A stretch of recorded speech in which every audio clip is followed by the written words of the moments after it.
Japan তো সবার বন্ধু, ফুটবলের মহারণেও বোধ হয় সেই বন্ধুত্বই ধরে রাখতে চাইল ব্রাজিল। কাইতো নাকামুরা সেকেন্ড বার টার্গেট করে ক্রস করলেন আর টোকা দিয়ে সেটা নিজেদের জালে ঢুকিয়ে বোকা বনে গেলেন ব্রাজিলিয়ান ডিফেন্ডার। কাগজে কলমে সেটা আত্মঘাতী গোল না হলেও এটা তো বলাই যায় নিজের সর্বনাশ নিজেই করলো কার্লো আনচেলত্তির শিষ্যরা। কারণ ম্যাচে ওই গোলেই সমতায় ফেরে জাপানিজরা। স্কোর লাইন হয় 2-2। ম্যাচ ততক্ষণে গড়িয়ে গেছে 62 মিনিটে।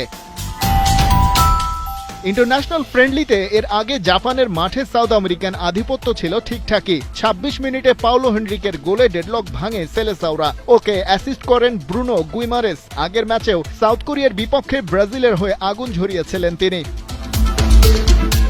ব্রাজিল পরের গোলটাও পেয়ে যায় মিনিট 6 বাদেই। লুকাস পাকুয়েতার অ্যাসিস্টে 6 গজ বক্সের ভেতরে বাপায়ের শটে লিড ডাবল করেন সেলেসাওদের Arsenal forward Gabriel Martinelli. 2-0 lead নিয়েই বিরতিতে যায় দুই দল।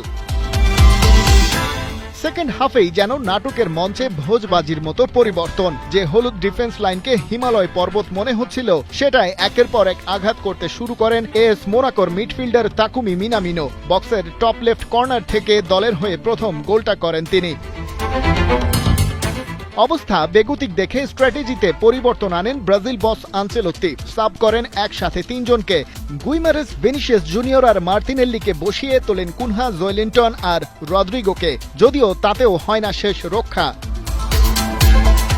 ব্রাজিল ডিফেন্সের চরম বোকামির সুবাদে কাইতো নাকামুরার স্কোরে সমতায় ফেরে জাপান। উল্লাসে ফেটে পড়ে আজিনো মতো স্টেডিয়াম। সাংবাদিকরা জানান দেয় পিকচার আভি বাকি হে।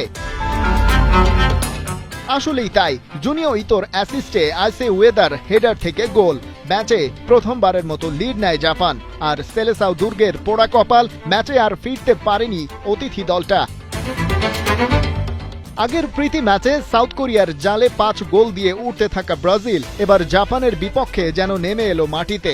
সেই সাথে হেক্সা জয়ের মিশনে দলটার দায়িত্ব নেয়া ইতালিয়ান মাস্টারমাইন্ড আনচেলত্তিও পেয়ে গেলেন কঠিন বার্তা। আগামী বিশ্বকাপে তার কাজটা সহজ হবে না মোটেও। খালিদ জামিল, 71।